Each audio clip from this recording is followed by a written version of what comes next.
All right, this update is brought to you by Macy's Backstage. Padres, they are looking for their sixth straight win tonight, John. Blake Snell on the mound for the Padres. You excited about that? Still alive? 0.3%, everybody, or 0.2? 0.2. 0.2. Still alive, 0.2%, 11 games remaining in their schedule. 6:40 first pitch, Blake Snell probably making one of his final starts as a Padre tonight at Petco Park. Other news in baseball today, Shohei Ohtani had surgery on his elbow. Obviously, he's out for the remainder of the season. Now, free agency looms for him. NFL last night, Nick Chubb tore his knee. He is now out for the remainder of the season. And the Aztecs, they take on Boise State this Friday, 7:30 kickoff, 5:30 pregame right here on San Diego Sports 760. What will you find at Macy's Backstage? Here's a hint. Fall finds for $25 and under, like sharp blazers, cozy sweaters, cargo pants, jackets, and more. Find the latest trends and new arrivals at a Macy's Backstage store near you.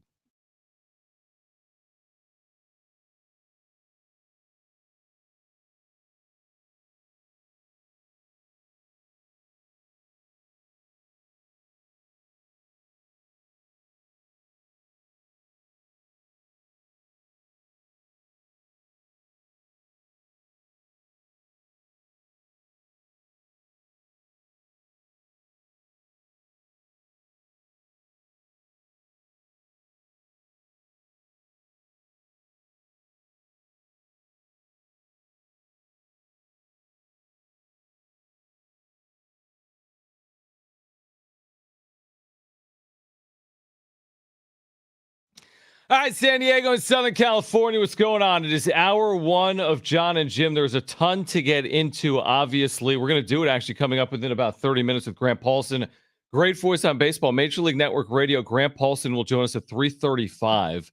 Of course, we're reacting to what we've been reacting to really all summer, which is the disappointment of the Padres, which has now been illustrated in multiple articles, just further reinforcing, Jim, what we've literally been saying for weeks upon weeks upon weeks.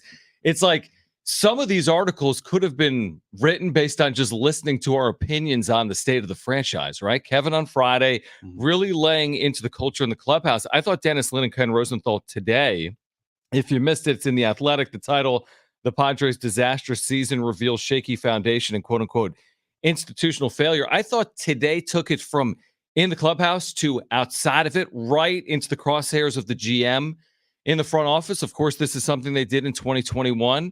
Ken and Dennis, following a very disappointing season. Today, they called this one of the most disappointing seasons in baseball history. So the crosshairs from Manny Machado with Kevin Acee on Friday to, once again, AJ Preller and his inability to consistently build a winner, as illustrated today, very, detailed in The Athletic. Dude, it's Groundhog Day. It really is. It really is. I mean, the things that are being said in this article, I get immediate flashbacks. Me too. To 2021. Now, we did not have a show in 2021, but we did have the wrap-up show, so we were talking about it all the time. So I do remember like us talking about this extensively when these articles came out. But reading the article today, and it's a lengthy piece, I do feel like 2021 was more damning on Preller, but this by no means isn't damning at all either, if you get what I'm saying. Like, this is still bad. If this was the only thing that was written and nothing was written in 2021, I would still say like this is a shedding of light to reasons why AJ Preller needs to be fired and why this needs to be a complete gut job of everything, and why this has to change, because if you do not change things, it will keep remaining the same. I mean, there are things in that article that are like, what? Like, who the heck is Don Tricker or whatever his name is? Right. I don't know. I don't care. But for some reason, there was a lot about this guy in this article.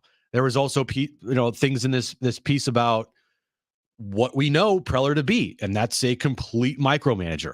That's one of the things that when I read those quotes and about how he wants to do this and delegate, it's the same thing from 2021. Nothing has changed here. You might change some pieces as far as like players go and coaches go, because we know how much Preller loves to change coaches around here and have his guys in here to talk to behind the manager's back. But the whole culture of this franchise, we asked Annie Halbrun this yesterday and she had no answer for you. This is the culture of the Padres. Like, the culture of the Padres is one of dysfunction. You might have a year like you did last year where you do get to the NLCS. You do have talent overtake dysfunctional problems inside your organization. You do have things that are problems be masked by winning, but they still remain. And when you don't win, they come to a head. So the culture of the Padres, like, we've been asking this question the last couple of days, and since Friday, when Manny Machado said he doesn't think culture matters, like, you want to know the culture of the Padres? The culture of the Padres is rooted in dysfunction, and it starts with AJ Preller at the top. Yeah, it's hard to be mad. It's interesting the way you just said that. Like, it's hard to be mad at Manny when he says, I don't believe in culture. I'm paraphrasing. And then you read what Dennis and Ken write, Ken Rosenthal, and they say interviews reveal deep cultural issues at the top of the Padres organizational structure. So it's kind of like when you're mad at the kid, but it's the parents that taught the kid the way. Now, Manny Machado's not a kid. He's been in the organization for 5 years. He has a level of responsibility and accountability. Shoot, Bob Melvin took responsibility for the leadership issues in the clubhouse on Friday, which means Bob Melvin is, doing something I think that maybe others within the organization aren't necessarily doing. But this is a C-word issue. And I'm not talking about the Chargers. This is a culture thing. And we said it on Friday. If you don't believe in the importance of culture, that means you have a bad culture. Yeah. And also this, to your point about change, if you're not going to make a change, then there is no fix. Nope. Like, at some point, and by the way, it happens. General managers lose positions for not winning. It's a results-based business. AJ Preller said that this year. He literally said that. It's results-based. If you don't win over the course of 9 years for the better part of that tenure, then changes are made. So for whatever reason, Peter Seidler has been hesitant to make a change. Season isn't over. We don't know what happens in October. You and I agree. It seems unlikely, but it's like, if you're unwilling to make a change, how can you instill culture in an organization that doesn't have any? You're going to need someone to bring that in. Yeah. And, going into yesterday before the show started, right? I think where I was leaning towards talking about, the Padres, because yesterday the news of Manny and the surgery and the 6 to 7 month timetable broke right at 3:00. So we kind of pivoted and switched gears, because I think yesterday my question overarching to the Padres franchise is, with the health of Peter Seidler, and all the best wishes to Peter, you hope that he has a speedy recovery with whatever he's dealing with. Mm-hmm. With the health concerns of Peter, where is this franchise going? Like, we had everything set up yesterday to go that route. And I even talked to you before the show, before the Manny stuff started. I'm like, look, this Peter health issue, which you hope gets, he overcomes, like, that is going to be even more of a reason for him to keep AJ Preller around. Because no way is, with the health concerns of Peter Seidler, is he going to just uproot this franchise and completely gut the front office, and starting with AJ Preller. Like, that's not happening. Like, it's just not. They're going to need someone else to do that. And I don't think they'd have to get the write-off, I think, from Peter to have that happen. And I don't know if that's going to happen. So, like to Darren talked about, like, who's running the ship here? Is it Peter? Is it Peter or is it AJ? I would have to tend to think right now it's more AJ than anything, because he's the one that is the day-to-day basis types of things. So you have nobody above him to, like, clean house. There's nobody above Preller here. There's nobody that's going to create change, because Peter is not going to get rid of AJ, and AJ is not going to fire himself. Yeah, it's interesting. Like, to that point, this idea that change is necessary, but they're unwilling to make change, and maybe that's to do with Peter's health, maybe it has to do with his loyalty. I don't need Kevin's Friday article or Dennis's Today article. No, I don't either. To know that change is necessary. Like, the idea that there's dysfunction, or Melvin is told one thing and the players are told another, it all just adds up to, like, you ran through his resume the other day or the other week. It had nothing to do with dysfunction. It had everything to do with it being a results-based business. Like, why is that hard for people to recognize? They just aren't winning at a good enough clip. Forget everything else. To the Manny Machado thing. Manny Machado, you can love Manny Machado, but you can hold him accountable. Manny Machado has not performed at a high enough clip this year, nor has the team. Therefore, he's accountable. Same thing with AJ Preller. When the first sentence of an article, Jim, is this is one of the most disappointing seasons in baseball history, not franchise. In baseball history, AJ Preller's at the top of it. You know what happens when you have the most disappointing season in the sports history? You change GMs. That's just what happens. There are very few examples of a team having the most disappointing season in sports history and not a change. Change is necessary in sports. These are professional sports. These are high-level jobs. They're compensated very well. Change happens. It's inevitable. For whatever reason, they've been really resistant to high-level change, and I don't really understand why. And I think it might set them back even further if they don't make change. I do too. I think this franchise right now is in a really, really tough place because what needs to happen is not going to happen. They are stuck financially as far as where they can go with this roster, which needs a lot of help. They are stuck with a general manager and front office, baseball operations, staff that like continues to do the same thing over and over and over again. And the only fix, if you want to call it one, is like, okay, let's get a new manager. Is that really going to fix things? This kind of illustrated that. I'm like, I don't think that fixes it. You are putting lipstick on a pig. You are masking issues that are way deeper in this organization. It starts from the top. It starts from the absolute top. Now, Manny's been in the news, obviously, the last couple of days for sure, and rightfully so. He's played a big part in this season's failure. Is he to be blameless in this whole thing? No, absolutely. But he is not the only one to be blamed. And it was kind of like Preller was not off the hook for the last couple of days. A little bit. Yeah. Like, we weren't talking much about Preller because you had this whole Manny issue and problem going on. But, I mean, don't get me wrong. Like, with us talking about Manny, there is no doubt in my mind that I always, this is me personally, known and felt that, like, okay, AJ is still the number one problem with this organization. The line, right, of people to be blamed for this season, it's a long one. The two people at the front are Preller and Manny, and then everyone else follows. But then it goes back. Preller leads that line. But then it goes back. Okay, this is a complete hypothetical. Hear me out. Does Seidler, in a hypothetical sense, not want to relieve AJ because it was Peter that wanted to keep Manny here long term? So if it was Peter that, like, if your two issues are Manny and AJ, but Peter was the one that kept Manny around for the long term, are you then firing AJ Preller because you're the one that preferred to keep Manny around long term? Like, does that make any sense? I think that's a legitimate question. I don't understand. I really don't. I don't fully understand the loyalty of Peter Seidler to AJ Preller. I recognize that Peter Seidler or AJ Preller does some things well, and I recognize they're coming off a nice year. 2022 is a very nice year. But the loyalty where they have all this change with the coaching staff, and they spend all this money, but they want to have stability at the top of the front office, I don't fully recognize. And the idea that Peter doesn't want to get rid of AJ, maybe because Peter was the one that wanted to keep Manny long term, I don't know. It's just, it really does. It kind of reeks of dysfunction. And I don't know how high it reaches. I don't know if it stops at AJ Preller. I think Peter Seidler has done a lot more good than bad with this organization. I truly believe that. I think his spending has been beneficial. I think he genuinely wants to win. I'm not saying he's not without fault. I think we all have fault.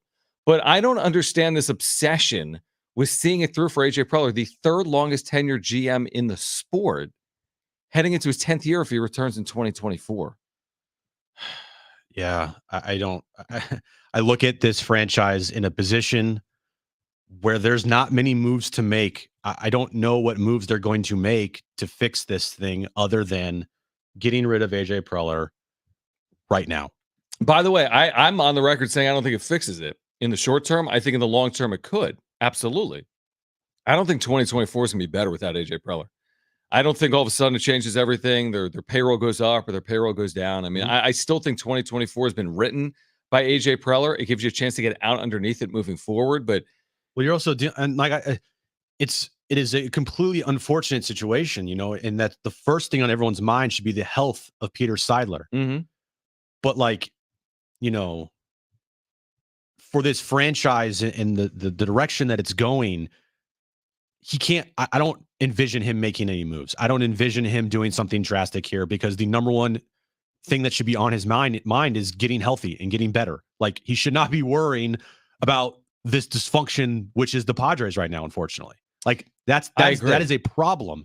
And that's why it's not going to change anytime in the future, the immediate future, because the owner of the franchise, who has enabled Preller, who has backed Preller, who has said he is excellence, is dealing with something way more important, and that's his health.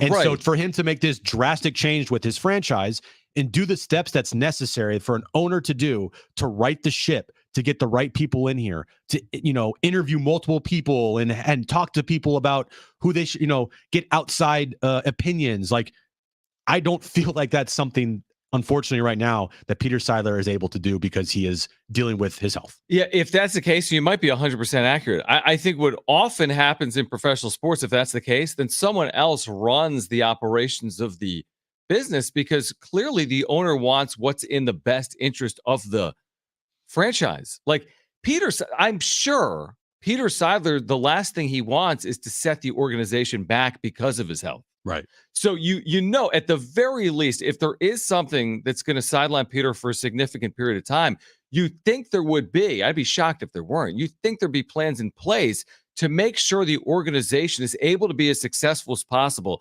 even in his absence. Mm-hmm. Now, I don't know what that means. I don't know if that means it's someone else in the Seidler family, if it's someone else in the organization, if it's AJ Preller that's overseeing it. But I would imagine that Peter doesn't want to set back the organization because of his health. Because that would be a situation where I don't think anyone's really benefiting. I don't think Peter wants to see the organization not be successful just because he's not in a situation where he's enjoying the health he enjoyed a year ago. And this is why I go back to, and I said this before this article, like, the mistakes of this franchise were made in 2021. Like, by not pulling the trigger and by giving him another chance. Yeah, you made the NLCS last year, but I do think, and it's been said by a lot of people, Kevin, we had Annie on yesterday, right? Dennis, like, it's been reported multiple times that these issues that are still being talked about from 2021 were there last year.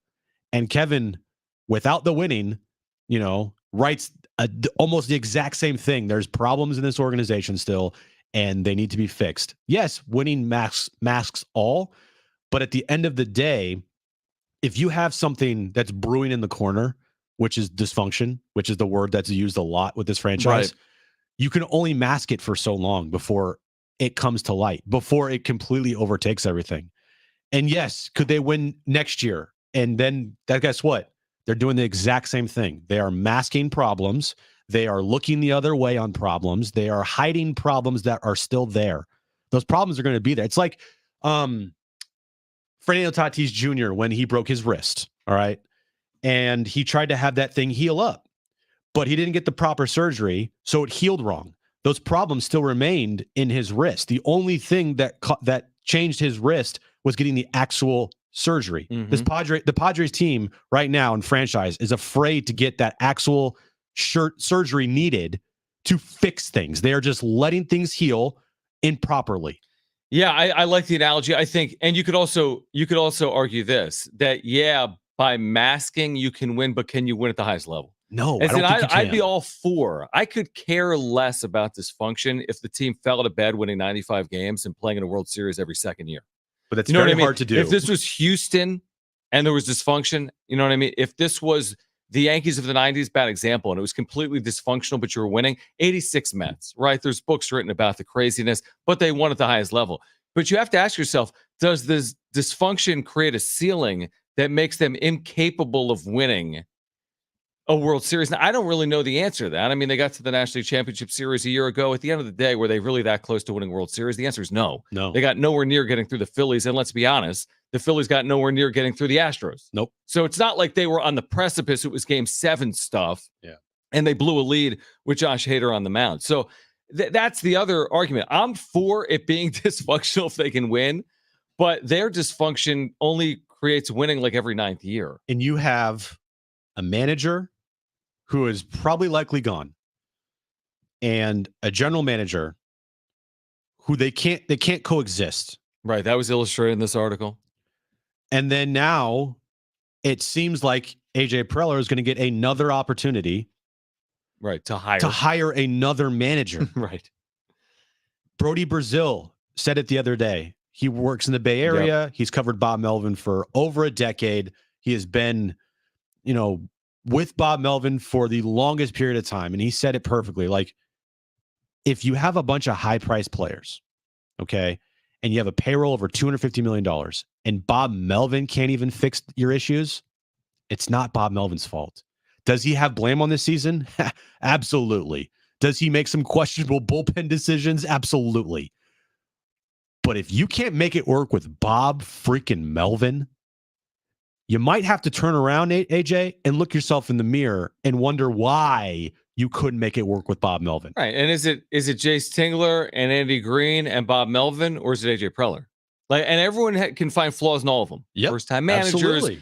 The Dodger game with Jace Tingler, don't even get me started with the double switching. Bob Melvin's bullpen usage, sure, I've been critical last year in the postseason against the Phillies. But the one thing that, the managers have changed, the GM hasn't, yet the problem still exists. All right, Grant Paulson, MLB Network Radio. He's going to join us in about 10 minutes. We'll take some of your calls on the other side as well. If you want to react, 844-570-1360, 844-570-1360. We'll give away San Diego State, Boise State tickets for Friday night. We have Hal O'Scream tickets at SeaWorld to give away. Grant Paulson will join us in 10 minutes from MLB Network Radio to provide his thoughts. Stay with us on Jon and Jim.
Grant Paulson, MLB Network Radio, his thoughts on the Padres 2023 issues. Grant Paulson, MLB Network Radio, next.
All right, this update is brought to you by Macy's Backstage. Padres, they're on a winning streak finally when it doesn't matter.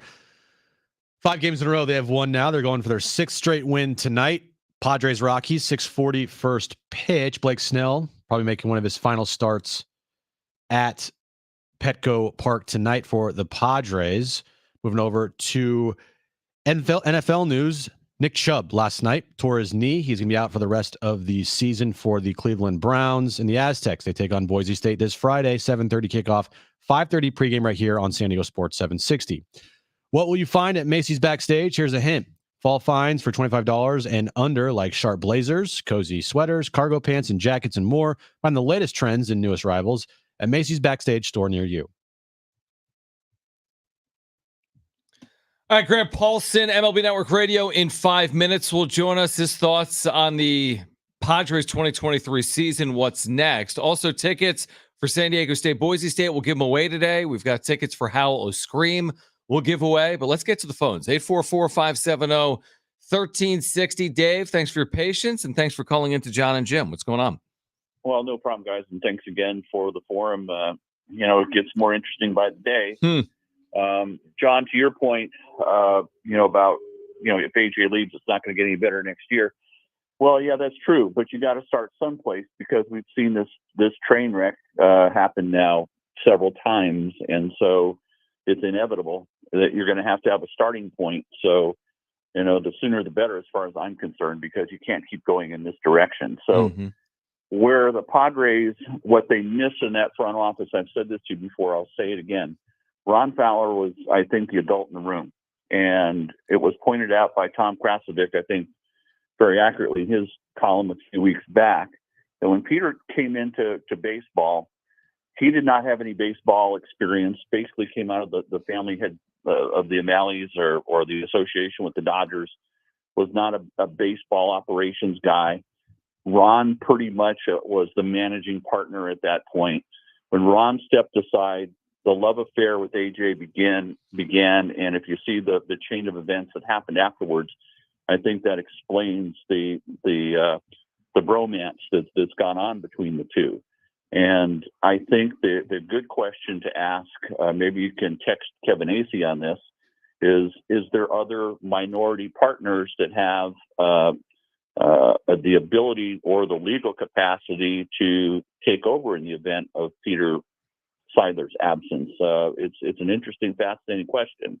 Or has this thing been handed over to AJ regardless? So it's quite the quandary. And it is, Dave. Appreciate it. I mean, didn't Peter get quoted within the last year of saying that this team's staying in the Seidler family for the next 100 years, essentially? Yeah. Or for generations? I think he did. There was something, I'm paraphrasing. Also, but he said it ain't going anywhere. Yeah. Also, Ron Fowler, adult in the room.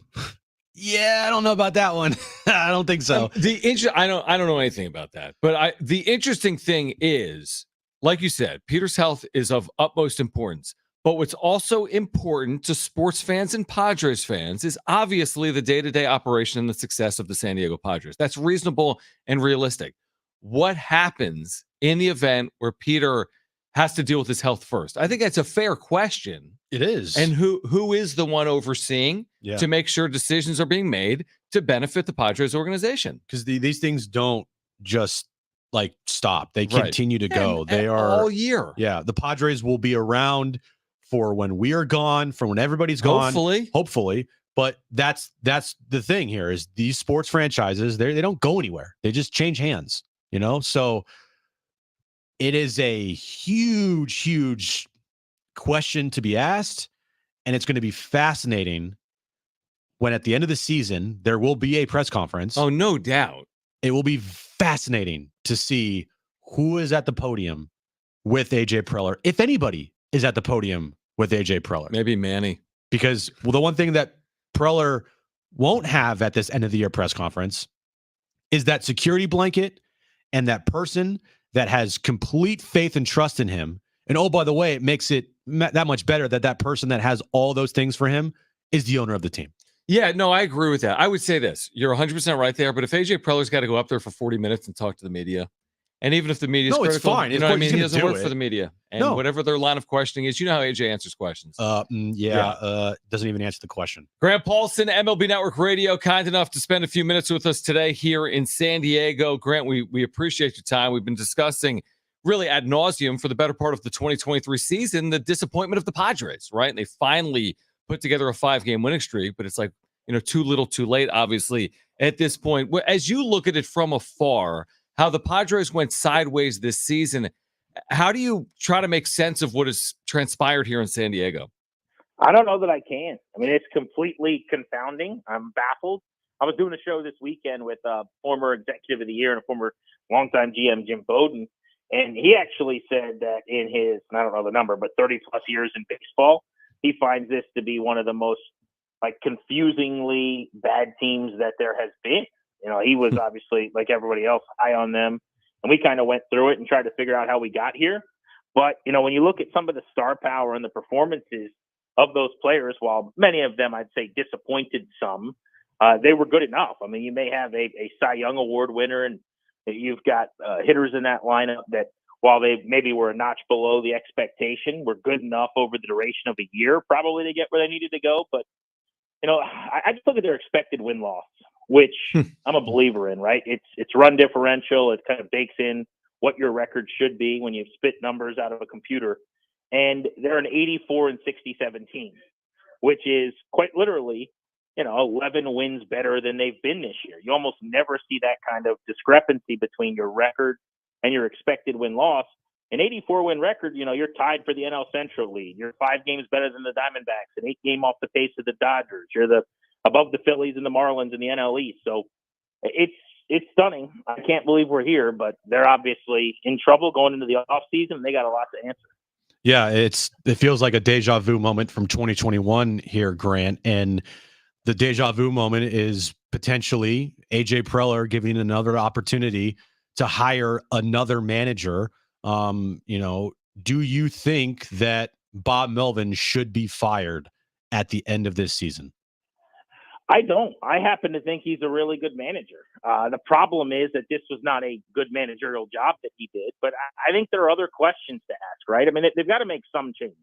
So either you make an adjustment from a personnel standpoint to some of the makeup of the clubhouse. You flip one or two of your better players or one of the stars and try to bring fresh faces and younger, perhaps more competitive, hungrier players in, or you make a change on the staff. But I would have told you going into the season, and probably was on with you guys and said as much, I thought they had one of the best managers in baseball. I mean, I really believe that about him. I don't think he forgot how to manage. I don't think necessarily this is a situation where he was overrated or, that people thought one thing about him that wasn't true. I think this is a good baseball man who does a good job, who develops and manicures relationships and has a good beat on the clubhouse.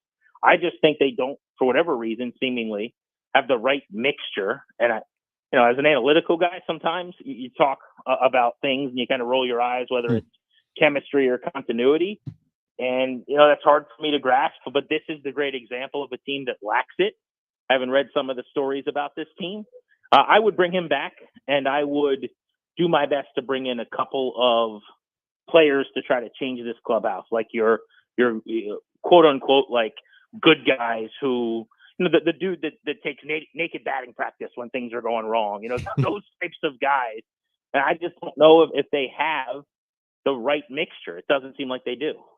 Grant Paulson, MLB Network Radio, with us right now. Jon and Jim, San Diego Sports 760. So, Grant, you're out east. You're acutely familiar with Juan Soto and the successes he was enjoying before San Diego. Now, he's had success, maybe not to the same level individually of what he was doing with the Nationals. But would you even consider moving? Next year will be 25. A 25-year-old Juan Soto, of course, he's only under contract through 2024. But like you said, maybe the Padres need to shake something up.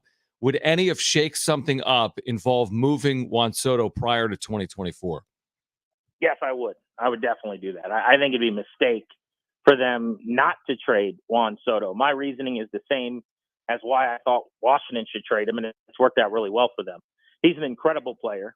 I don't think he's been as disappointing as people think, frankly. This has nothing to do with saying he's underachieved or he's a disappointment or anything like that. He's the league leader in walks, and he gets on base at a 400 clip, and he's got a 900 OPS. And while he was better here in Washington unequivocally, he's still a star. But you've got to recoup some of the assets. And I think there's a way of competing right now and also not making sure or making sure rather that this whole thing doesn't come apart at the seams after the next year or two. And he's leaving in free agency. Like, unless something has changed considerably since I did all my reporting here in DC a year ago when they traded him, he's going to the market. I mean, Scott Boras wants to get him to free agency. They want to set a record. Shohei Ohtani is actually going to be the one that gets the record, but they want to do very well and make their money that way. So I don't think you could just allow him to walk in free agency at the end of the year. So that tells me that they are likely to trade him at the deadline if they're not a first place or playoff bound team, if they're having another disappointing season. Well, at that point now he's a rental and you're getting 60 cents on the dollar. So I think this offseason you're going to get a lot more. I think I said to you guys when Washington traded him, people here were beside themselves and devastated. And my point, I've always said this, the best time to trade a player like Juan Soto is never, but the second best time is right now, this second. And if you know he's walking, and Washington did, then you have to get the most back possible. It's completely rebooted their whole organization. CJ Abrams is going to steal 50 bases this year. Mackenzie Gore is going to be their number 2 starter moving forward. James Woods, the top 10 prospect in baseball. Robert Hassel had a disappointing year, but is going to be a long-term big leaguer for them. And the fifth guy in the deal is a teenager who throws 100 miles an hour in A-ball.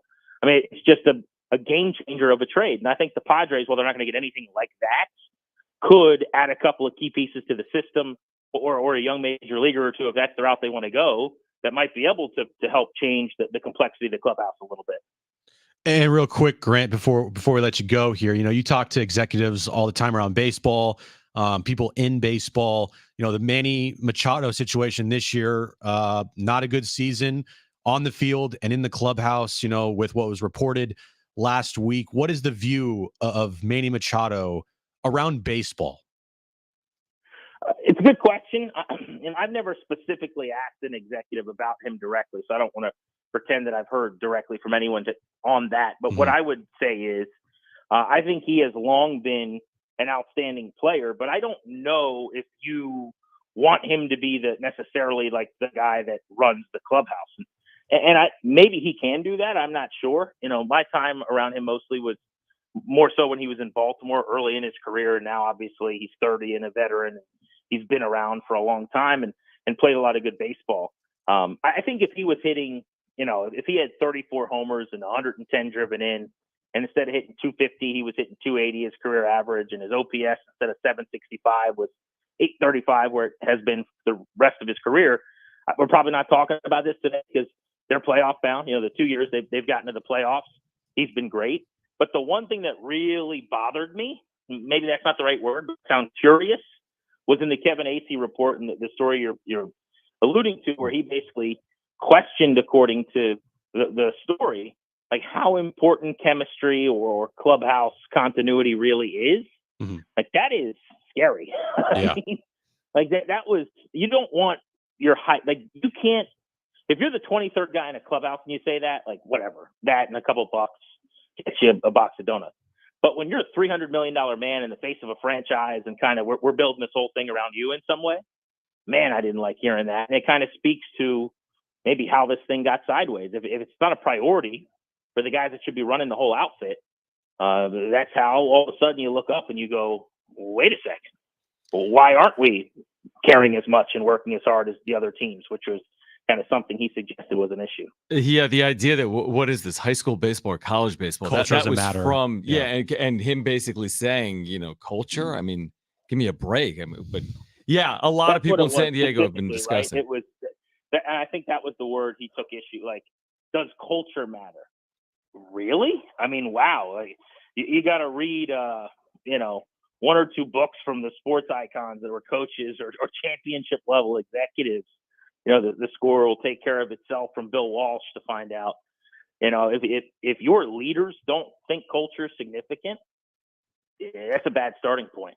No doubt. And maybe that's why the Padres are in the spot they are in 2023. Grant, love your perspective. Appreciate your time in San Diego. Hope we can do it in the offseason. Thank you. Thank you, guys. Yeah, look forward to it. All right, Grant Paulson, MLB Network Radio. On the other side, we've been alluding to it. Last chance tonight, Padres fans. Your last chance to do something is tonight, Padres fans. We'll tell you what it is next.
All right, likely your last chance ever at Petco Park is tonight to do what? We'll tell you next.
All right, Aztecs, Broncos, Boise State, San Diego State. We have 2 tickets for Friday night, 7:30, Snapdragon Stadium. Tickets are available. GoAztecs.com. Demetrius Sumler, San Diego State cornerbacks coach, will join us coming up at 5:30. We have 2 tickets to give away. Don't call right now, but you'll have your chance to win between now and 6. We also have Howl O Scream tickets to give away. We also have Padres baseball tonight. Manny Machado, interestingly, is out of the lineup. Why is that interesting? Because, well, he's saying he's going to have surgery and he's out of the lineup and he's going to have surgery soon, but he's missed now his 4th game in his last 9 or 10 tonight. Okay. So my point is this, as you know, my point, season's over. Shut him You've down. missed 4 of the last 9 games. You're DHing when you do play. And you're not Shut him looking down. good when you do play either. I mean, his at-bats last night were at-bats of, I'm done. Like, I can't do this right now. I'm hurt. The at bat right before the Campusano home run was okay. I'm just going through. Like, it felt like it was just watching him go through the motions. He swung at first pitch, took a second pitch strike, swung at a fastball, 3 pitches, you're out. There's no point in playing anymore this season. Okay, the miracle that some might be alluding to, like. I mean, yeah, they're going to probably win tonight because you got the Cy Young Award winner on the mound, and you're facing off a Rockies team who's probably, besides the A's, I would say the second worst team in all of baseball. Maybe you could throw the Royals in there too, but they're bunched up with one of the worst teams in baseball. Mm-hmm. So cool, they're going to win tonight. They might win tomorrow, but this is not going to happen, guys. It's not. So there's no point in playing this thing out. I think Bob Melvin, just the tone of his voice is a tone of We've tried to tell Manny, but he's not. He's just refusing. Like he's just gonna be in the lineup. He's not, ending his season. He's gonna play when he wants to. So.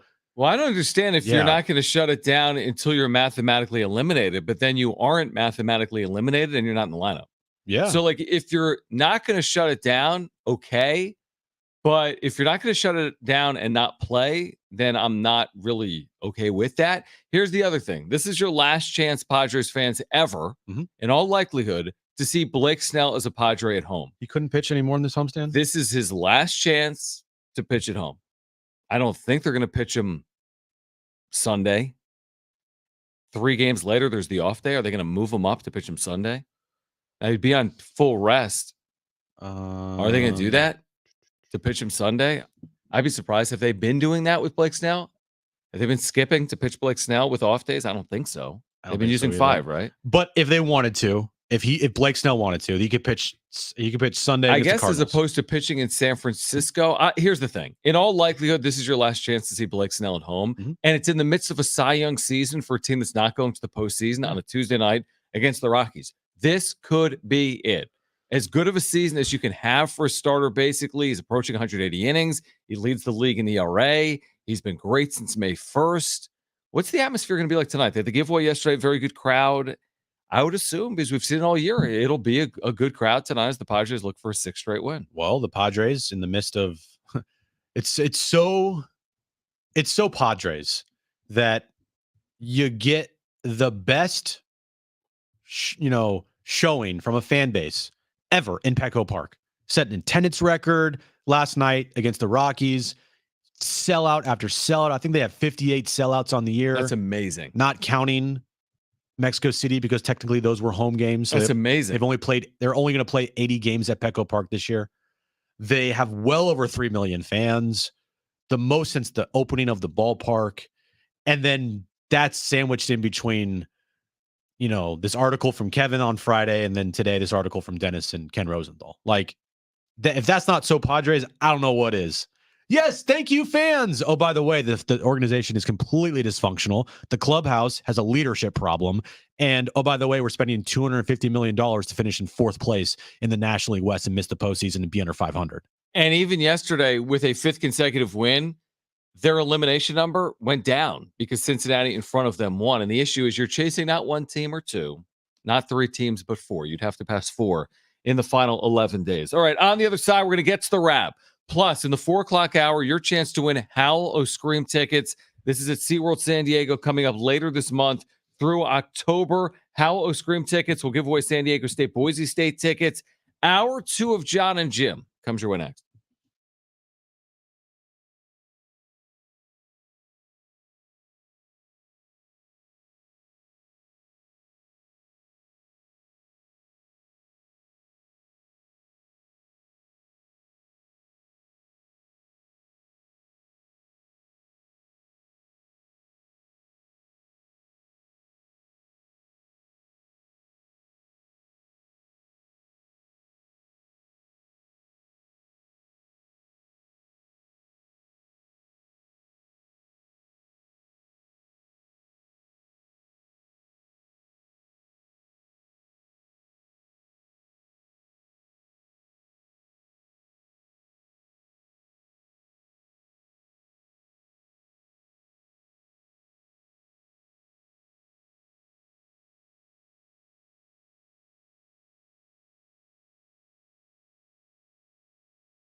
All right, this update is brought to you by Macy's Backstage. Padres looking to win their 6th game in a row tonight, even though it doesn't matter.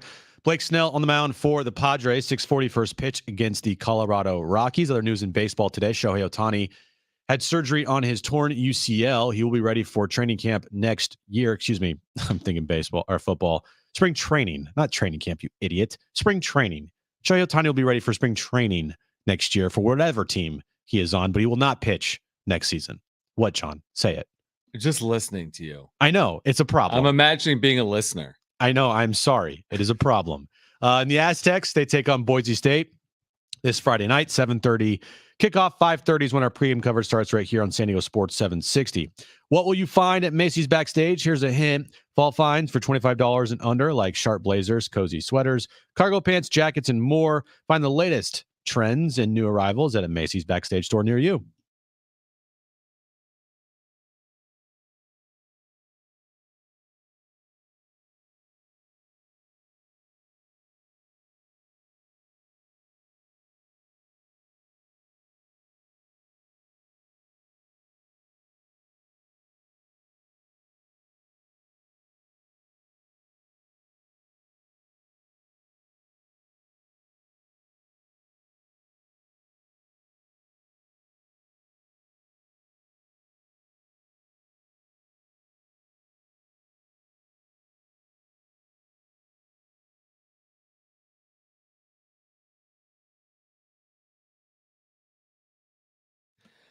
San Diego and Southern California, what's going on? It is hour 2 of Jon and Jim. This hour, your chance to win a 4-pack of tickets to SeaWorld's Howl O Scream. Be listening for that. In the 5 o'clock hour, we will give away tickets for San Diego State, Boise State, Friday night, Snapdragon Stadium. Tickets at goaztecs.com. But Bob Melvin has addressed the media this afternoon, just moments ago, and he's been asked about his relationship with AJ Preller from Marty Caswell. Mm-hmm. He's also been asked something else. If he has been told he will be returning next year as manager. Beautiful. So let's hear from Bob Melvin. Was this only with Marty? It was a scrum. Okay. But Marty was the one that asked the questions. Okay. This is Bob Melvin with the media just moments ago. Do you expect to return? Have you been told that you will return next season? I'm doing my job like I always have until someone tells me different, and I have not been told different. There was another in-depth report today in The Athletic about just the cohesion in the organization. Can you speak to the relationship that you have with AJ Preller? Yeah, look, I mean, I think he said it well in the fact that, you know, we get along fine, but we're going to have our differences in opinion, and I think a lot of times that's healthy in trying to get to the right spot. And when you're not performing well, sometimes you're going to have some differences in opinion. Are there philosophical things within this organization or differences of opinions that are holding the players back, since they're the ones? Yeah, that something, is there something that is not jiving in the organization that is affecting the play on the field? So you haven't seen any of this dysfunction or lack of leadership or anything like that? No, I mean, you know, in last year, guys were being celebrated for being leaders. They're doing the same things this year. We're just not performing well. Everybody has to look for a reason to why we're not performing well. That's jobs of writers. So I respect that. Interesting. He's professional. We get along fine, and we're going to have our difference of opinion, and a lot of times that's healthy. Bob Melvin on AJ Preller, his relationship with AJ Preller. Not a really ringing endorsement of their... No, but also not an indictment on their relationship either. But he's also not going to come out and say in the dugout, yeah, we don't get along. Yeah, maybe not. But you know, he's very professional. I give Bob Melvin a lot of credit. I really do. There's no question some type of, obviously a relationship with AJ Preller is probably interesting no matter who you are in the organization. That's been clearly evidenced throughout the course of time. But I don't know, maybe he took the high road. I think there's a little bit of high road there. I think there is a little bit of read into it how you want to read into it type of thing. I agree. Also, not again, discrediting anything in this piece. Mm-hmm. And I don't even know if you even read the piece. Like, he lives it every day.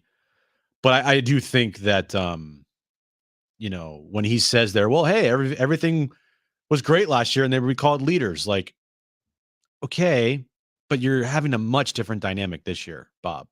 Much different dynamic.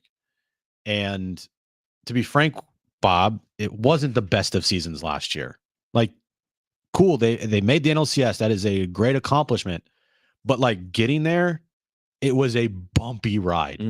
Very bumpy ride. Was it bumpy? Now, why was it? You know what I mean? When I think back on last year and the struggles even into September, were we questioning leadership ability, organizational structure? I mean, we gave credit to Preller for pulling the trigger on Soto. No, we were of the mindset that after the trade for Juan Soto, the rest of last season was off of Preller. It was on the players to perform. It was on the players that were put in place to make the run. Now, granted, they were in the playoff, position and above 500 all year long. All year. So there wasn't any like, hey, can they get above 500? Oh my gosh, they're like 10 games under. There was none of that. And I think I stand by it. Last year, when Preller made that move for Juan Soto, everybody makes that move for Juan Soto.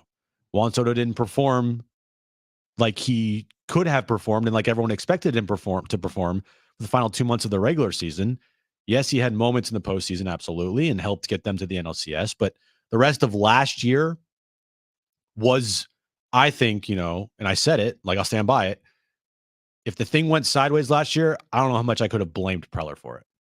But now this year, with everything that's transpired and the same things being reported that were being reported in 2021 and the deterioration of the relationship between Bob and Preller, which, as Dennis reported, is like the worst kept secret in baseball. Okay. The worst kept secret is the relationship and the dysfunction between Bob and Preller. True. I hear you, but I'm also hearing Bob Melvin say the difference between last year and this year is, well, we performed a year ago and we haven't performed. Therefore, writers have jobs to do. They do. Someone's got to explain. Someone's got to explain why. Everyone wants a why. Nobody likes random crime. I always take it back to crime. Right? Everyone wants a motive. Why? And we asked Grant Paulson. We asked Nelson Cruz. We asked Annie Halbrin. We asked Kevin Acee. Nobody knows why. So we're trying to get to the bottom of 6-22 in one-run games, 0-11 in extra innings. I understand it. And we should be. It's been super, super, super disappointing. But I don't really know the why. I mean, is it dysfunction? Because were they not dysfunctional last year? Now they are dysfunctional, and they were in 2021. When you have a dysfunctional franchise, John, and things go wrong, there's nothing to fall back on to make sure those things don't happen. It spirals. It spiraled in 2019. It spiraled in 2021. It spiraled in 2015, Preller's first year. It spiraled this year. There's been too many instances where the culture of this team is not a culture of winning.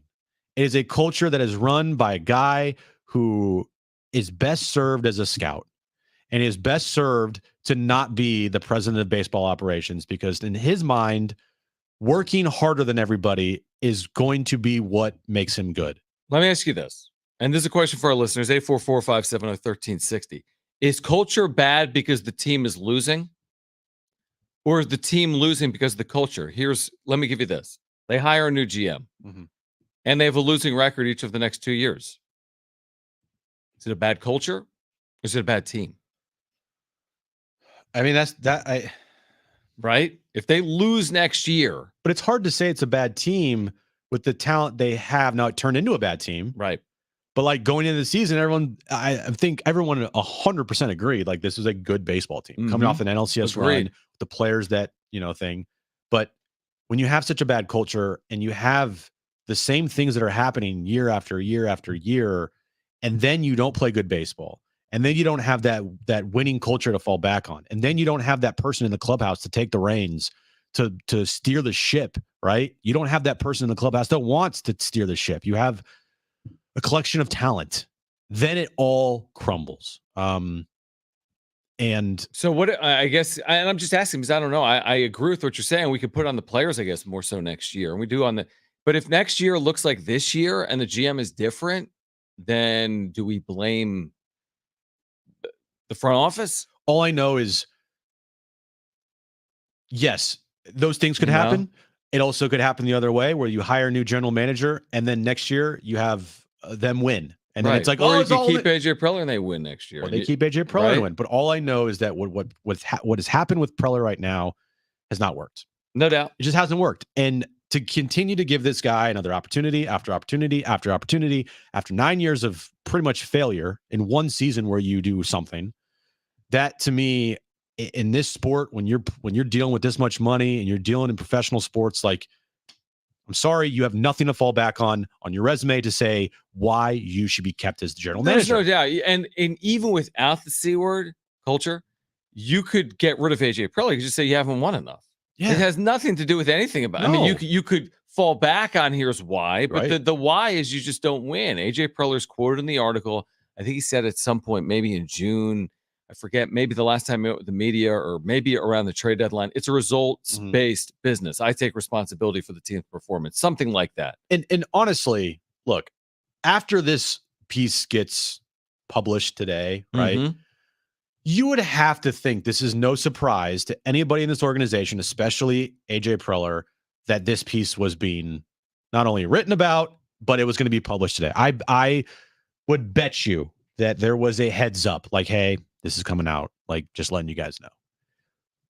So why isn't he holding court in the dugout? Instead, he's letting his manager, which seems like is going to be a lame duck this year. Why would you respond to a Dennis Lynn article in The Athletic? That's not his job. Why I'm not responding to every article written about me. I would respond to none of them, truthfully. Why aren't you responding to the season in a whole? Yeah, I think he will. I absolutely think he has an obligation to do that. Like, that's where you have this piece come out again, saying that this is a dysfunctional organization by and large, and you're nowhere to be seen, and you've been nowhere to be seen for the last month. And I do agree, like, he's going to talk at the end of the season. At the end of the year. I get it. What change if he talks now as opposed to 10 days from now? You're right. It doesn't change much. But I'm just like, okay. Yeah, the idea that, well, talk? Kevin wrote, listen, we're not seeing some of these executives around the team as much as we did. Okay, that's interesting. It is very. Peter Sadler explained why you haven't seen him as much because of his health. Yep. So that's also reasonable and fair. So these are fair questions. AJ is going to have to answer to it all. He's going to have to answer to Kevin's piece. He's going to have to answer to the team's lack of performance. He's going to have to answer to Dennis again, like he did in 2021.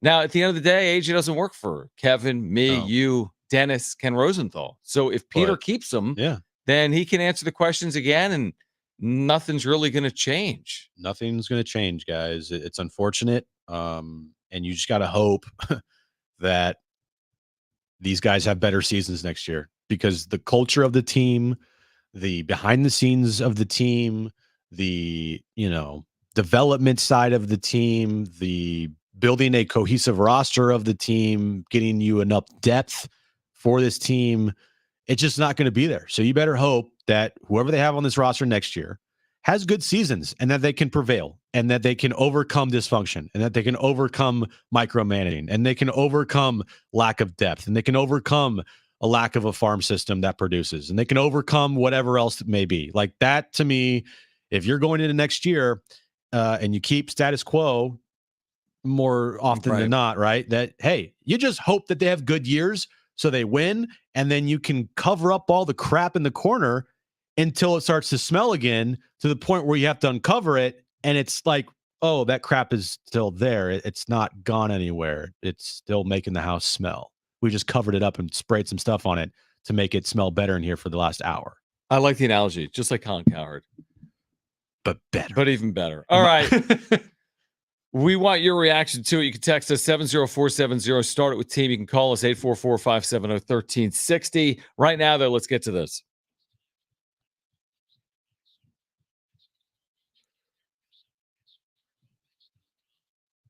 Will Blake Snell win more than 2 Cy Youngs in his career? I mean, I think wherever he goes, there is going to be an adjustment period, because I've seen it with my own 2 eyes. Like, he is, and he's even said as much. Like, it was hard for him to adjust to San Diego. It was hard for him to adjust to San Diego with all the coaches and the catchers and the environment and everything here. So it might take him a while. I don't know. He's now in his 30s, getting his probably biggest contract that he'll ever get, and good for him. I will say no. I will say that he wins the Cy Young this year. He'll have 2 Cy Youngs under his belt, And man, that's a damn good career. I mean, how many guys have done it in multiple leagues? 7. He would be the 7th if he does it. I mean, that really is amazing in the history of baseball. I'm with you. 2's a damn good career. 3 is like, whoa. I mean, how many guys have 3? And how many guys have 3 with 3 teams? Does anyone have 3 with 3 teams? Because that's where Snell would have to go, you would think, for his 3rd. He's got 1 with Tampa, 2nd potentially with San Diego, and you would think his 3rd wouldn't be with San Diego or with Tampa.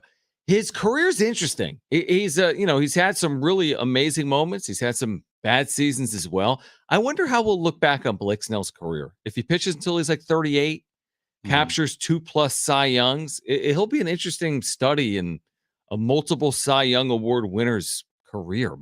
I would guess most multi-Cy Young Award winners are in the Hall of Fame. Well, most multiple Cy Young Award winners, I bet, are in the Hall of Fame. A majority. But now he won't be. Yeah, he won't be. But for now, it's a guy. If a guy wins 3 Cy Youngs, and those are the only 3 good years he has in his career, and he has a total of just around 100 wins, like but who's ever done that in the history of the game? I know. Who's had 3 good years and the other years weren't good, and they won 3 Cy Youngs? Baseball Hall of Fame is so weird that like awards, like if a guy wins 3 MVPs or 2 MVPs, you're like, well, do you have the numbers to back it up? Right. And it's like, that guy should be a Hall of Famer. What are we doing here? Like, listen to guys with 3+ for a second. 3 Cy Youngs? Yeah. Clemens 7, Randy Johnson 5, Greg Maddux 4, Steve Carlton 4, Verlander 3, Scherzer 3, Kershaw 3, Pedro Martinez 3, Jim Palmer 3. All the guys with Tom Seaver 3. Those are all Hall of Famers. They're all Sandy Koufax 3. But they all have the numbers to back it up. That's the crazy thing. He'd be the only example in the history of baseball, if he pulls off a 3rd, where he'd have 3 Cy Youngs and not even be close to the Hall of Fame, probably. Not even, no. I mean, what does his career numbers look like? He doesn't have 100 wins, does he? Hold on. There's no way he's got 100 wins. Not that even matters. Yeah, he's had only 2 like legitimately solid seasons over his career. He's got 71 total wins. Yeah, what's he going to win this career? 141 games? With a 3.24 ERA lifetime.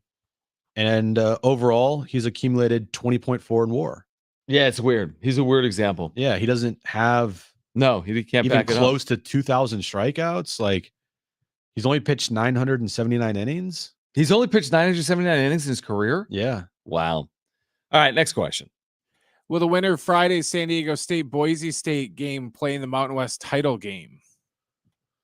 I'm going to say yes, because it gives that team, I think, a leg up, and it gets them. You like this one, John? Catapulted. Ooh, I love that. Into the right direction for the rest of the season. You lose this game on Friday night,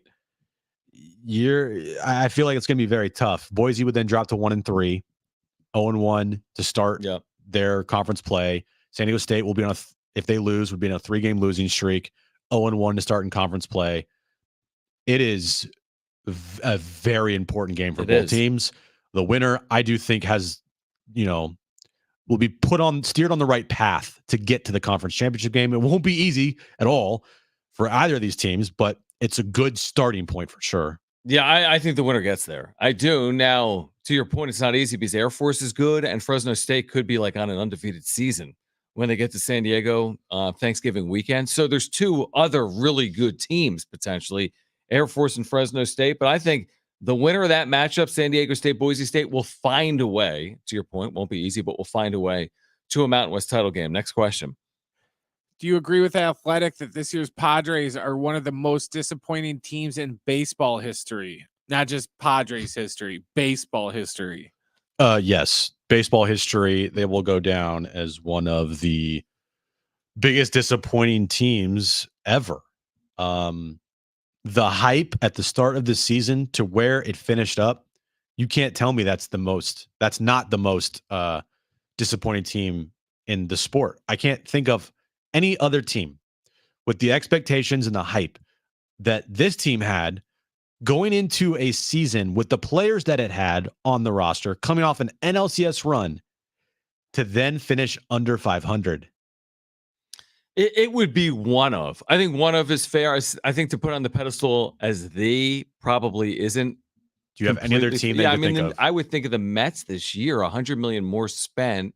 than the Padres in New York with really high They're expectations second with that to me. pitching staff. They're Yeah. second. And there's probably others, but recency bias, make no mistake, they can't spin this by going 81 and closing down the stretch. They can't spin this. Out is out. Out is out. Out is disappointing. When you have good Septembers, but you're not playing for anything, those mean virtually nothing. Yeah, if you don't make the postseason. So this 6-game winning streak is nice to say that this team, or 5-game winning streak, but it'll probably be 6 tonight. Good. This winning streak here is nice to say that you finally, won over 3 games in a year, and no one can make fun of you for that. 10 years, like, oh, that team never won more than 3 games in a row. But come on, guys, realistically, they're not playing for anything here. You're padding stats. You're making the final product look a little better than it truly is.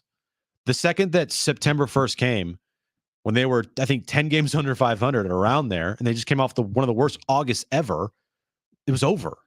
Yeah, it's been over. Next question. Would Deion Sanders be a good NFL head coach? I'm going to say no, because I think Deion's strength is in the recruiting aspect and being that father figure aspect. And yeah, it's totally different in the NFL. You don't need that father figure aspect in the NFL.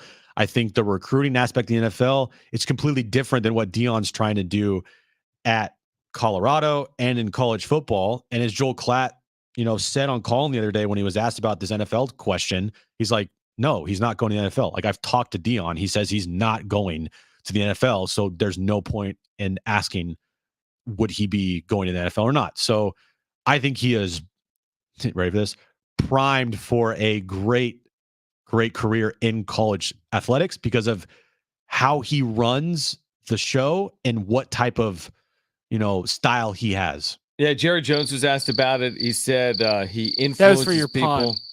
Oh, thanks.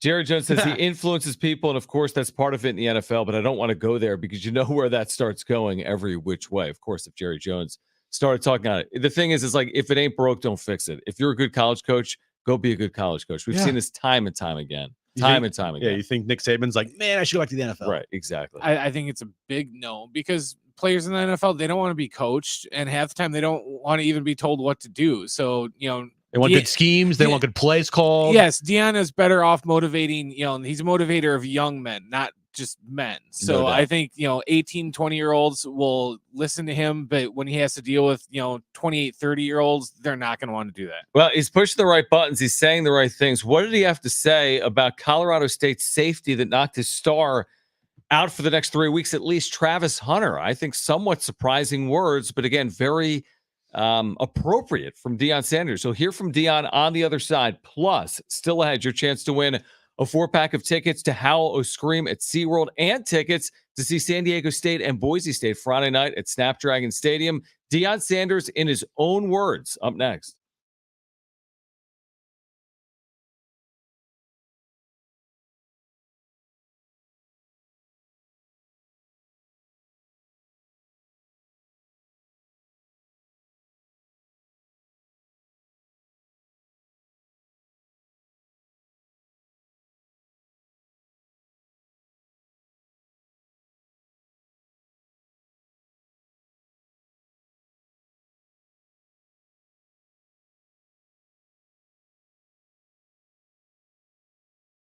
Farms coming up tomorrow. Hey guys, Schaefer, I'll be over at Windmill Farms. Like I said, coming up tomorrow, Windmill Farms, the college area's natural grocer. They've got you covered for all of your game day needs, featuring organic farm fresh produce and meats, an amazing craft beer selection. They've got a full deli with award-winning sandwiches I've been telling you about. Great spot to pick up lunch during your workday over at Windmill Farms. They're centrally located off Del Cerro Boulevard, across the freeway from Montezuma Mesa. Windmill Farms is your family-owned market.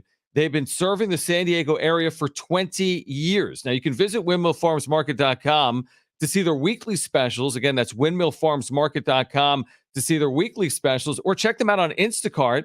Have your groceries delivered to your doorstep. So on Instacart as well, check out the weekly specials at windmillfarmsmarket.com and shop local, shop at Windmill Farms.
All right, this update is brought to you by Macy's Backstage. Padres, Rockies tonight, 6:40, first pitch, game 2 of their 3-game series. Blake Snell on the mound for the Padres tonight. Other news in baseball, Shohei Ohtani had surgery on his UCL today. He'll be out for the rest of the season. He'll be ready, though, for spring training next year. And NFL news, Nick Chubb tore his knee last night. He's out for the remainder of the season. Aztecs, they take on Boise State. It's Friday, 7:30 kick at Snapdragon Stadium. 5:30 is when our pregame coverage starts right here on San Diego Sports 760.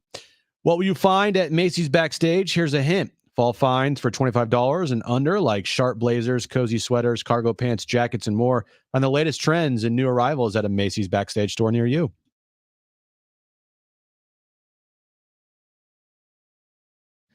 All right, we've got those 4-pack of tickets to give away to Howl O Scream. We'll do that in about 10 minutes or so. We've got San Diego State, Boise State Friday night tickets to give away. 7:30 Friday night, Snapdragon Stadium. We'll do that in the 5 o'clock hour. Demetrius Sumler, San Diego State cornerbacks coach, will join us at 5:30. You know fans, right? Like fans of sports. Like you're a fan of the Warriors and the Niners, right? Yeah, like what are they called? Like people that root for a certain team. They're called fans. They're called fans. Yeah. Okay. So Yeah, not the thing that blows air on you. Yeah. Right. Short, like fans. Short for fanatic.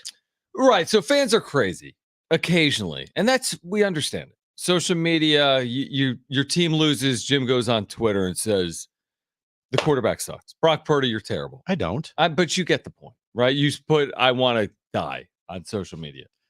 Jokingly, yes. Yeah, you know what I mean? Or whatever you put. We're fans. It makes sense. Yeah. But it's gone way too far with social, especially in college athletics. So Colorado State loses to Colorado in this epic game. And I think it was CSU safety, what was his name? Henry Blackburn. He knocks out Travis Hunter, this star two-way player. Okay. Was it a late hit? Yeah, he was penalized for it. Was it dirty? Arguably. But he wasn't trying to end Travis Hunter's career. He hit him. He took a shot. Such is life. We've all watched football. Well, it's gone way too far. All these death threats because Travis Hunter's now out. Well, Deion Sanders, to his credit, addressed that incident, and all these death threats pointed towards Henry Blackburn. Take a listen. Henry Blackburn, I want you guys to record this and run with this. Henry Blackburn is a good player who played a phenomenal game. He made a tremendous hit on Travis on the sideline. You could call it dirty. You could call it he was just playing the game of football. But whatever it was, it does not constitute that he should be receiving death threats. This is still a young man trying to make it in life, a guy that's trying to live his dream and hopefully graduate with honors or degree, committed to excellence and go to the NFL. He does not deserve a death threat over a game. At the end of the day, this is a game. Someone must win, someone must lose. Everybody continues their life the next day. Very unfortunate. I'm saddened if there's any of our fans that's on the other side of those threats. I would hope and pray not, but that kid was just playing the best of his ability, and he made a mistake. So I forgive him. See you. Our team forgive him. Travis he's forgiven him. Let's move on. But that kid does not deserve that. Yeah, the time of the hit, and there were a lot of hits. If you watch this game, I do think one of the game plans, for Colorado State against Colorado was to muck this thing up and make it a little dirty. There were a lot of, you could call late dirty type of plays. There was like 20 personal foul calls in that game.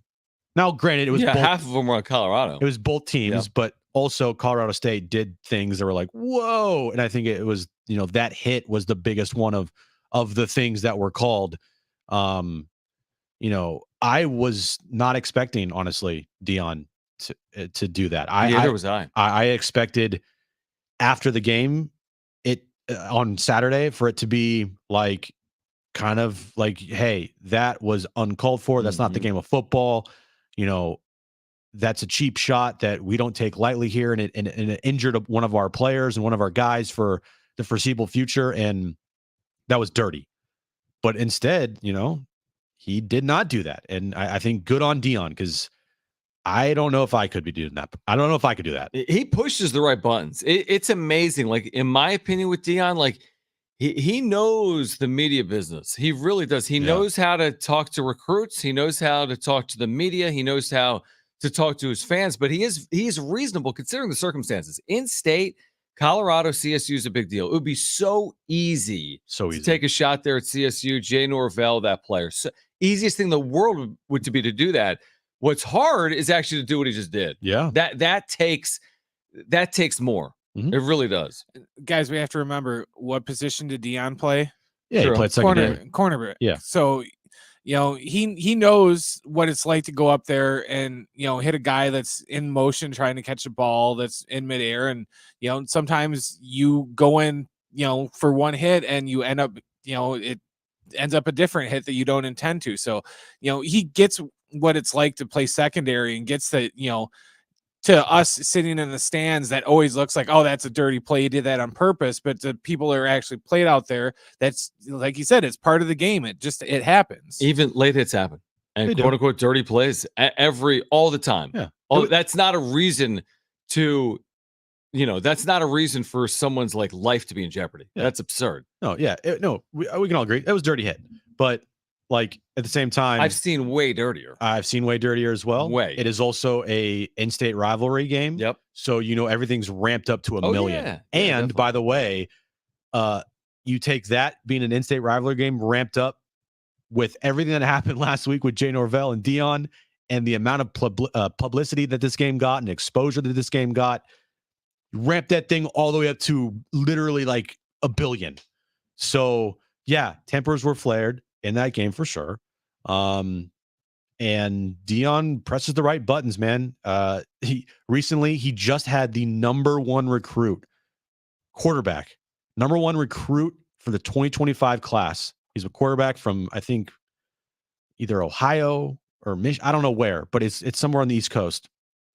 He was at Colorado on Saturday, and he was in Colorado with Dion, and Dion was, having him there for a recruiting visit.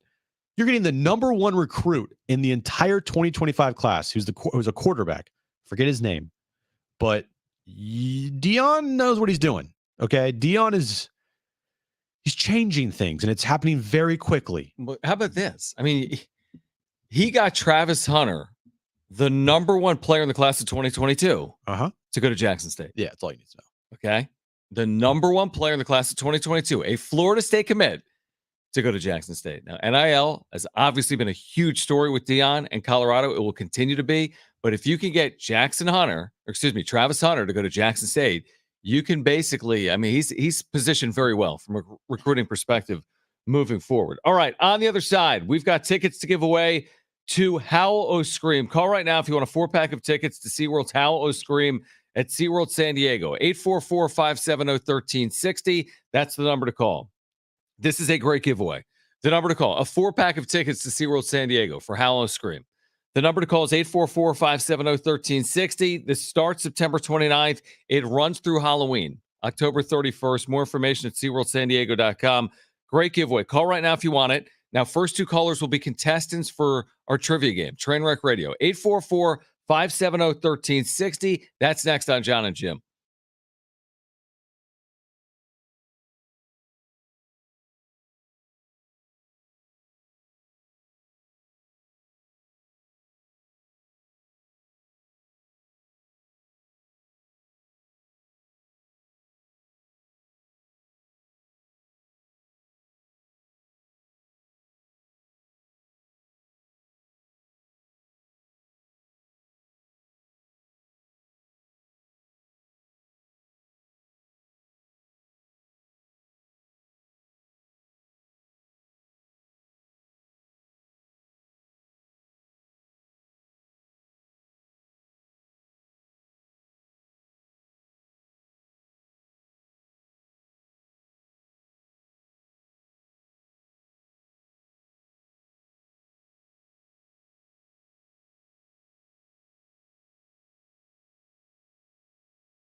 All right, a little bit of developing Padres news we'll share with you on the other side. More? Yes, more developing Padres news on the other side. Plus, Trainwreck Radio. Plus, San Diego State cornerbacks coach Demetrius Sumler joins us at 5:30. Stay with us.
I hope you're sitting wherever you're listening to us right now. Drew Pomeranz has been shut down for the rest of the year. Now, you might be saying to yourself, has he been shut down What like year? for 3 years? Yeah. He's been officially shut down. He was technically rehabbing in AAA. Did anyone realize that? He has pitched as late as September 3rd. What? He pitched for the Chihuahuas September 3rd. Did you know that? Nope. Well, he's been shut down for the rest of the year. What a. Would you re-sign him? No, his career's over. Like, just retire. Yeah. Like, what? He was still trying to come back? Just one of the worst signings in the Preller era. I don't know. I got nothing on Drew Pomeranz. I got nothing more. Just a god awful signing. And it didn't work out at all. Like, not even a little. Are you sure? He was hurt every year with the team, and I'm not going to say he stole $38 million or whatever how much money he got paid, but He definitely didn't earn it. he definitely did not earn it. Yeah. It was 34. 34. Now, he's also got like one of the lowest ERAs in Padres franchise history. But he's pitched like 12 games. I know. It's like he had a 1.45 in 2020 ERA. He had a 1.75 in 2021. That was it. How many games? How many games in his career? With the Padres in this iteration? 47. That's a lot. Yeah, 47 in his 4-year deal. 47 appearances, $34 million. Oof. But again, because it was injury related, I don't think it's his worst signing because a lot of it was health. I can't compare that to like Hosmer. Right. Can you? 144 million to 34 million? I would argue that it's worse.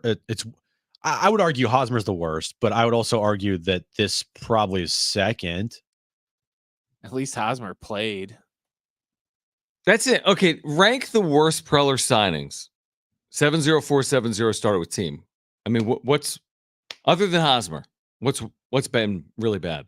It's not like the Will Myers deal was the greatest deal in baseball history. No.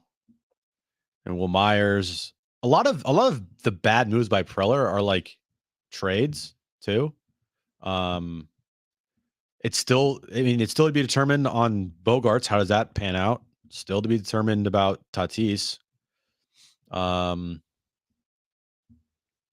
I think it would go Hosmer 1.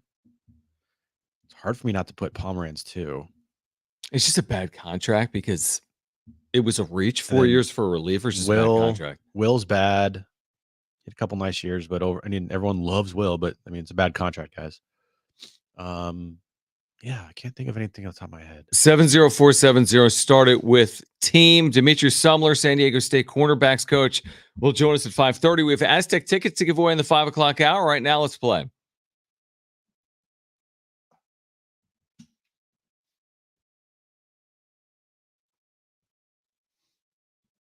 All right, 3 questions, 2 contestants, 1 lifeline. Today's 2 contestants, we have Sean and we have John. Sean, you called in first, so you have your choice of John or Jim. Who do you want to go with? We're going with Jim. Wow. Wait, right. What? Sean and Jim. Let's go, Sean. All right, John gets John.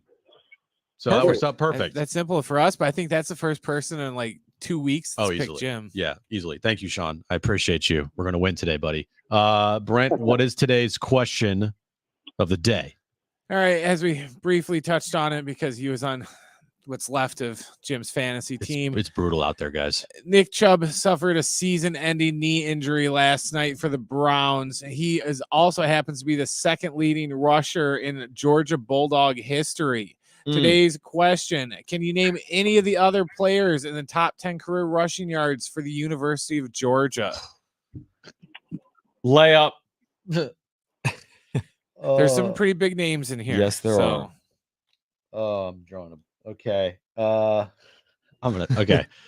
John, you were up first, my guy. What is your first guess? And you do have your lifeline, which is also John, if you choose to use it. That would be. This could be interesting. I'll take my lifeline. Herschel Walker. Ah! Do you want that, John? Do you like that, John? Yes. I'll take it. Number 1. Okay. Number 1. All righty. Sean, you're up next. What's your first guess? And you do have your lifeline if you choose to use it. Trying to think of that guy's name. It starts with Gurley. Tony. Look at you. Todd Yeah, Gurley. we'll give it to you. It's Tony close enough. Gurley He said the counts. other day. That He was got his well lifeline. done. Gurley. Good job. John, you're up next. What is your second guess? You don't have your lifeline, so it's all up to you. Well, I don't know anybody, so I'm going to guess.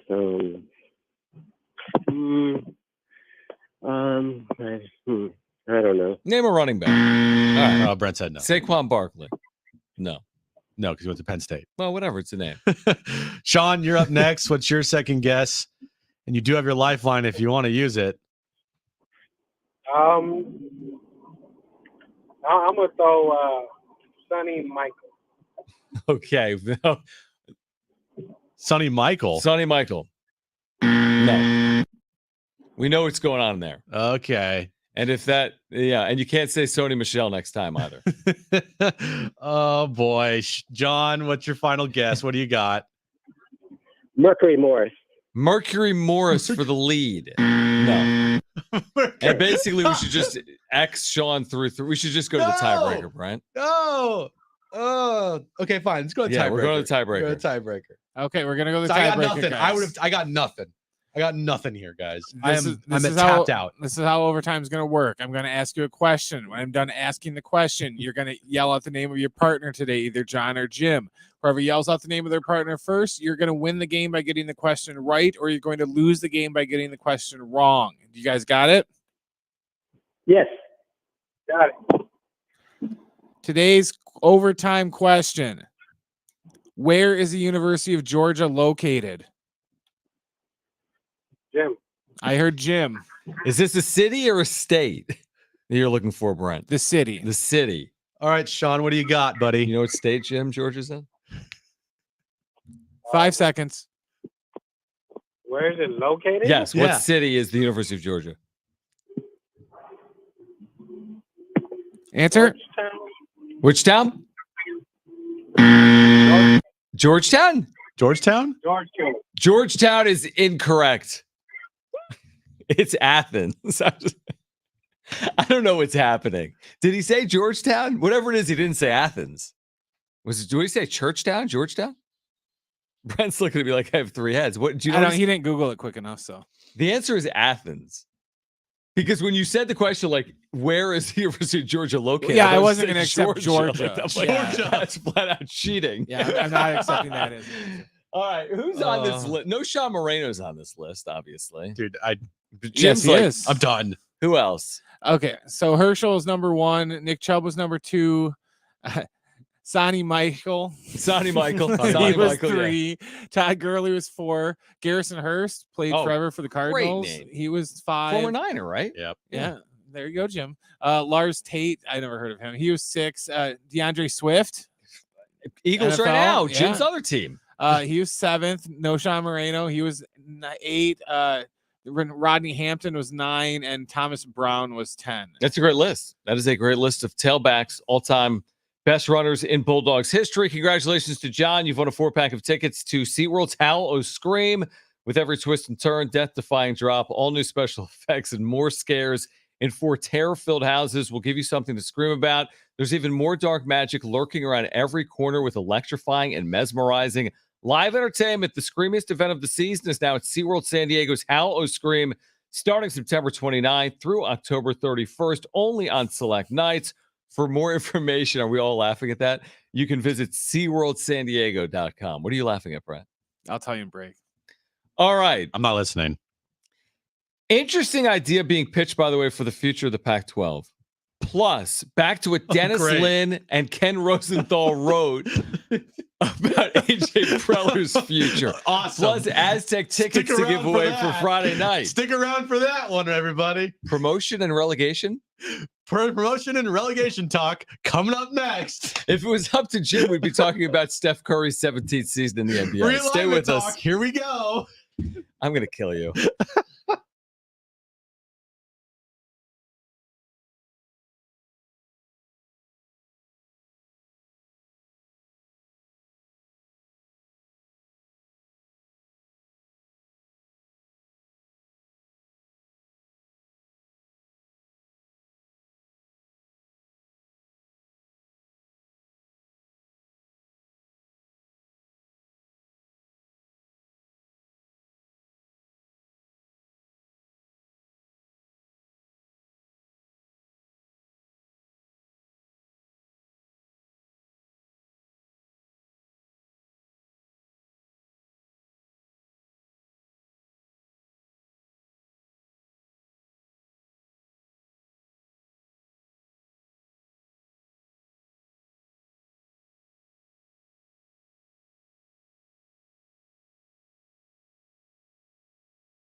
All right.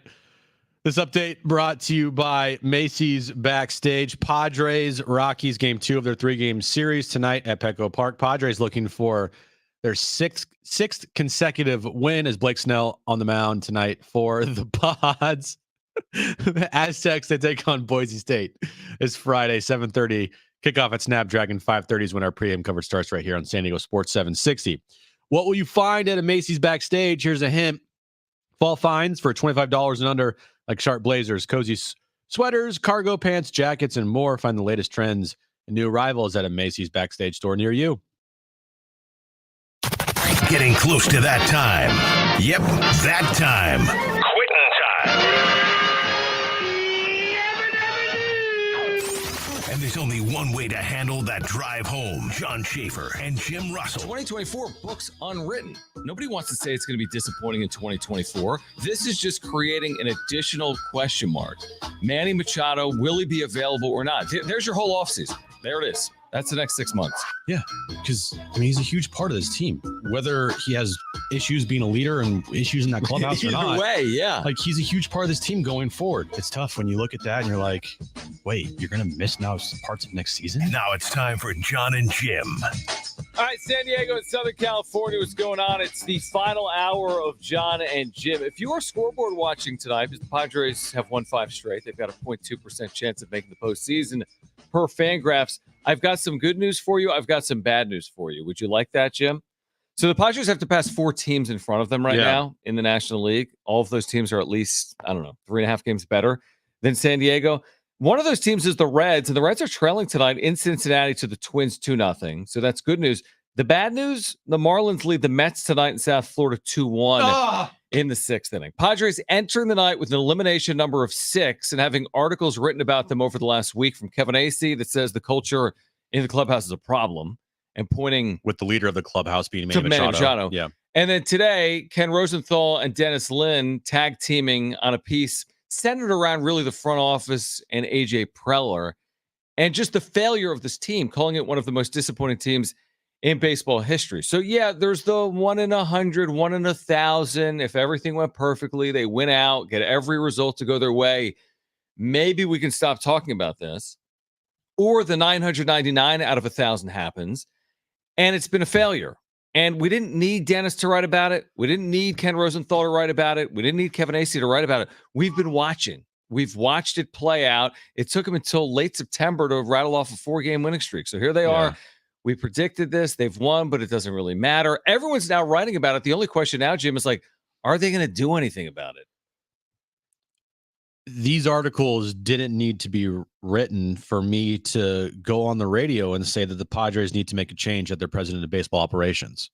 The Padres need to make a change with their general manager, which is the same person. It's AJ Preller. I didn't need to see or read any of this stuff. It just kind of confirms everything about this franchise. And like you also said, there's already cause here. There is no article that needs to be written for anybody in that organization, and by anybody I mean Peter Seidler, to say it's time for a change. You just look at the 9 years that he's been here as general manager and president of baseball operations. It's a failure. It's simple as win-loss stuff. Right. If you want to consistently look at the NLCS run as this overarching crazy good accomplishment that should give Preller another 9+ years here at the helm, I mean, guys, I don't know what to tell you. Things change, all right? And the problems with this franchise continue to remain. Last year was it feels like with everything that's happened this year and everything that's been written, it does feel like last year was completely masked as far as the problems go by winning. And you might say, well, that's the whole point. You just win, you're not going to get these problems. Well, when those problems are always festering and always just there, they're going to rear their ugly head at some point. They just are. They're not just going to completely go away. When you have a GM who is a complete micromanager, going behind coaches' backs, talking to coaches that he has hired behind the manager, him and the manager not getting along, everything that he is accused of in this article and articles in the past, he still does.